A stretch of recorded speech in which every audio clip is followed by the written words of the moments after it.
We've had some run-ins with like the super big secret society of He-Man woman haters that are pushed along by Gavin McInnes. Yes, we're talking about Gavin McInnes, that tied up the soy boy himself. Yeah, the guy that has one of the most like Santa beards I've seen on a scrawny white dude in my life. You know, he's going to be talking about Michael Wolff, and just wait till you hear the shit that he says here, because I can't fucking believe it. Why are we just taking this for granted? Why are we assuming that Michael Wolff is good at his job? Have you ever seen Michael Wolff? Now, this isn't a fact. This is just my theory, but he has. He goes back to this well quite a bit. This is not fact. This is my theory. So he's literally talking out of his ass when it comes to a lot of this stuff. And look, Michael Wolff doesn't get to be a writer for the Hollywood Reporter and, you know, write books and get into the fucking White House without having at least enough clout to be able to do something like that. They don't. Well, and can you look at somebody and tell whether they have journalistic integrity? Oh, just wait. Just fucking wait. Not really. Hang on. He has a gay face. He has a gay face. And there's nothing wrong with being gay, obviously. Chadwick Moore is a wonderful gay. So is Milo Yiannopoulos. A wonderful gay. He's a wonderful gay. No, he's not. They are qualifying people based on their sexuality. He's a wonderful gay. No one says he's a wonderful hetero. Nobody says that, dude. Nobody says, oh, he's a wonderful queer. That's just as equivalent here, and I'm saying this only for impact effort here, people. I'm not saying this because this is in my vocabulary. He's a wonderful faggot. It's like nobody goes to that well, like, unless maybe they're hiding something themselves, or they're just really fucking bad people. And I think Gavin McInnes is a bit of both.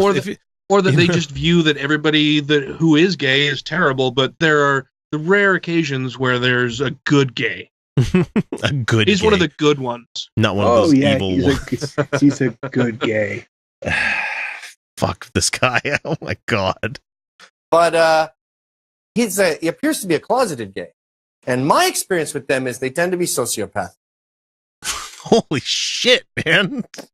Well, wow. How many Republicans can we say that about? Lindsay? Calling Senator Graham. Calling Senator Graham. What's the name of the guy? What was the wide stance guy in Idaho? His name. I can't remember. I am not gay. Yeah. I never have been gay. Yeah. I should know his goddamn name, because he's a joke that he's the guy that's made every dude that goes to the bathroom like self-conscious about how they stand at the urinal or like in the bathroom. Not because I'm not tap my feet. I'm not going to do it. Not because we have some sort of gay panic that maybe we're sending the wrong signal or anything, but because, God damn it, like, can we just have normal bathroom behavior where people just like politely ignore everybody else? I mean, even the guy dropping bombs in the stall next to you, it's just polite to not snicker when he's like lit and loose, man. It's just because we've all been there where we can't control the flow.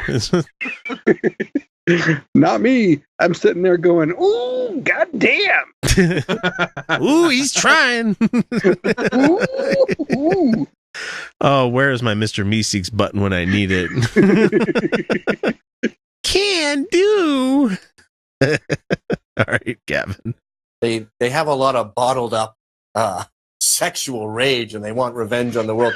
I don't trust these stories. And what I'm concerned with here is that we are so quick to turn on each other.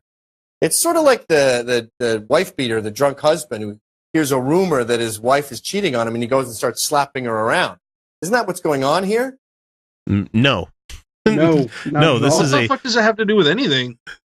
That's how these people do this shit. Like, this is a book that was written by a guy who did research and got shit like on tape about most of the stuff he said here. This isn't him just dropping information willy-nilly. I mean, I'm sure there's going to be some stuff in there where it's Hunter Thompsonized, where it's a little bit of, filled in with some flowery language or something like that. But no. Did you guys happen to see Joy? I can't think of her Joy in last the Morning? name. I can't remember her last name, but I know who you're talking about. Yeah. She filled in for Chris Hayes yesterday and interviewed Michael Wolff, and then she played a clip of an earlier interview of Michael Wolff, and she played the whole interview because it was just awesome, where the reporter was asking him all kinds of questions about, you know, how he came to know all of these things. Does he stand by what he's written, all of that? And he's like, yeah, absolutely, I stand by all of it. I've got notes, I've got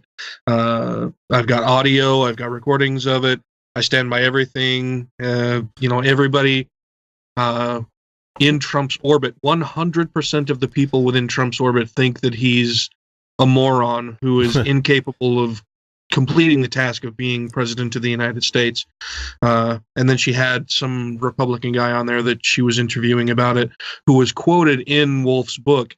And she said, so Wolff has you quoted as saying this, and it was something really terrible about Trump. And every time that she asked this guy a question about any of his quotes, he didn't deny that he'd ever said it. He just said, well, you know, well, it's taken out of context, or, you know, it's not, you're not getting the full story here. And she tried pressing him, like, so you did say this? And, well, yeah, I'm not saying I didn't say it. Maybe I did. Yeah, he didn't deny any of the quotes that were attributed to him. And there's the one that people have been trying to shoot down, like when the first came out, like Murdoch said to so-and-so at this one dinner, this thing that happened. Everybody's like, well, how the fuck did he know that Murdoch said that at the dinner? Yeah, come to find out, it was his house. It was at his house. Yeah. And if you think a journalist isn't going to wire a place for sound when he has places, those kind of people over at his house, you're sadly mistaken. I'm a podcaster and I have a microphone no less than like 3 feet away from me at any moment. You know, it's like, because you never know. Even when we're not recording the segments that we're doing here, the audio is always recording. It's just a trick you learned a long time ago to catch people saying some willy-nilly shit like in the middle of stuff. Like, oh, fuck, you're recording? Yep. No, he was always recording. Yeah. I've got tapes. Yeah, no, I've got tapes. All right, Gavin, let's see what else you got. And this is exactly like the Real Housewives. What? Oh, yeah. So first of all, am I crazy? Does that face look a little gay to you? Go back to the main tweet. He's looking at a picture of the it's guy. the lips. That kind of a pocket square. I wear it sometimes. I've slept with hundreds of women. Says the gay man. Jesus. Sure.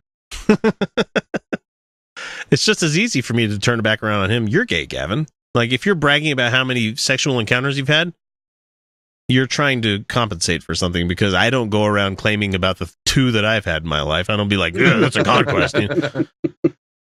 I've slept with singles of women. I've slept with Tens. 2. There are at least 10s. At least more than ones of women. And I have physical proof I have children. So I've at least got proof that it's happened twice. Multiple. You know? It's easily a factor of 2. It is binary. It's a 0 or a 1 or both. So you have to either be a pimp or a pussy. To wear a pocket square. Seriously, though. Look at his demeanor. Am I crazy? It's a fucking headshot, dude. You are crazy. Says the guy wearing a pocket protector. Crazy. No, fuck this guy. I hate this man. Does that look like a closeted gay man to you? Only like black guys and me can get away with that kind of color scheme. But anyway. No. Oh, man. That's some... Holy fuck, dude.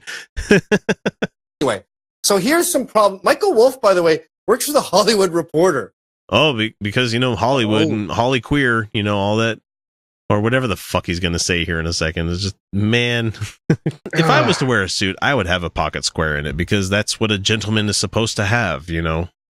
Even though you're not supposed to use it's not like supposed to be a real napkin or anything. It's just supposed to be decoration. And why not make your plumage look better? I don't know. These dumbasses. So let's let Gavin say some other shit. This is the real danger here, is that we, as the right, the new right, the right in general, are becoming as vulnerable as drunk housewives. All it takes is one gay producer from Bravo to get on your shoulder and say, he said that about you. And without confirming it, we all go ballistic and X people and weld doors shut. I think that's a really bad sign. We shouldn't be vulnerable to people like this guy. But, you know, it's not a Bravo producer saying this kind of thing. It's actually news with the journalist that wrote a book. Yeah. And what's wrong with Bravo? So he's trying to say that you have some sort of like gay demon on your shoulder that's trying to like start catfights or something like that. That's what this book is like. No, it's not like that at all. Right. It's weird. No, it's like Queer Eye. Queer Eye for the Straight Guy. Yeah. I learned a lot from that show, especially about shaving against the grain. I had no idea about that. I'm like, I thought you were supposed to do that. It gives you a closer shave. They're like, no, honey, that fucks up your face. I'm like, oh. It's really it's really hard to tell which way the grain goes on the scrotum. That's all I gotta say. Wait. It takes some work. No, okay, I'm not. Fuck. Why am I talking about this? Nope, not even going to do it. I was going to talk about it in depth, like a real life story or anything. But as I learned from somebody who listened to the show unfortunately, I work with, he did not want to hear me talk about shaving my ass cheeks. He did not want to hear that. So I'm not going to talk about shaving my balls. All I'm going to say is the shorter the grass, the taller the tree. Play on. I'd like to end this with an incredibly infantile, petty, and stupid theory, which is Michael Wolff's a closeted gay. Sure. Yeah. I'm glad he qualified his statement. How as if the fuck the whole fucking thing that he was recording wasn't petty. Yeah. How the fuck do these people get like radio shows and like internet shows? Like people like Jesse Lee Peterson, where he's like he can barely string together a sentence, has his own like syndicated radio show and shit. Meanwhile, people out there actually putting in hard work, like all three of us in the room, we can't get because there's no left radio. There's no left talk radio, which, I mean, honestly, there should be, but they tried that with Air America and it kind of went nowhere. Mm. But, I mean, why the fuck not? If even MSNBC's trying to skew a little bit right nowadays. I mean, not right now, but they keep trying to aim it to that direction, but because they're a company. They're not a news organization. They're a company. Yeah. But anyway, let's let Gavin give us his childish whatever the fuck he said he was going to say. Sure it He is. has a lot of pent-up anger. And the fact that he's a half-ass reporter at the Hollywood Reporter, the Hollyweird. My personal gut instinct, and this is not factual. This has nothing to do with the truth. This is... Then why the fuck are you going to say it then? That's what I don't get. It's like... Because he can't help himself. Oh, wait, just I know what line comes next. Hang on. Gavin pulling stuff out of his ass. Like a gay man would, hey? Mm-hmm. Sure. You have experience with that, Gavin? You know, things getting stuck up in there? You know. If you woke Which up is in the really morning... sad, because that's like the worst thing you could say about him. Yeah. Because that would be the worst thing he could imagine. Hey, Gavin, if you woke up when you were camping with the condom hanging out your ass, would you say anything to anyone? No? Do you want to go camping? Oh, toxic masculinity. You gotta love it. Who's And my gut kind of vibe is that this has to do with repressed homosexuality. Could be wrong. All the previous stuff I was saying, I feel pretty strongly about. This is just a whim. I actually kind of stole it from Lucian Wintrich, to be totally honest. Oh, so blame him. Okay. I'm done with this shit. Nope. That's enough of that. No. That's ridiculous. Nothing wrong with being gay, Gavin. Just, we want to put that out there. There's nothing wrong with it. Look, he doesn't seem to be the kind of guy who would really hide in the closet. Who, Gavin?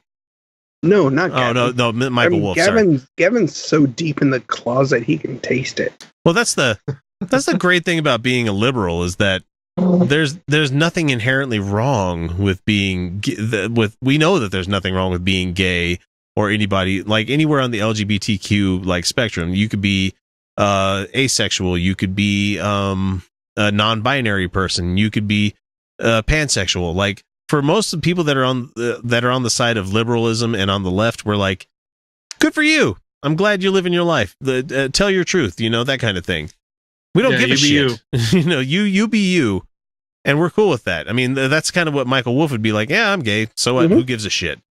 Yeah. We don't have to closet things anymore on the left. We don't have to do that unless we're trying to camouflage in the real world when we're being repressed against by assholes like this guy. Right. Well, do you know when it matters? Do you know when it matters what sexual orientation somebody is? When you're trying to sleep with them. Yeah, exactly.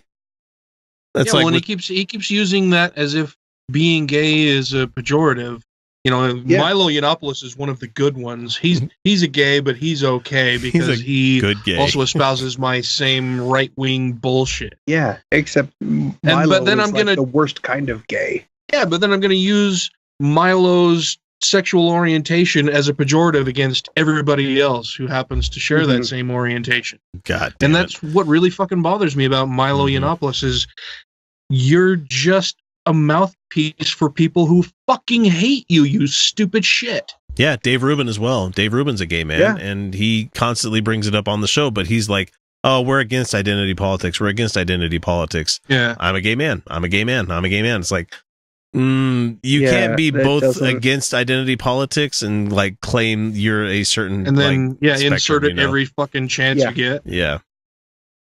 But once again, that's where the money is. Yep. Too bad we got those things called, what are they called when you don't want to sell yourself out for the dollar? Oh, that's right, integrity. Yeah.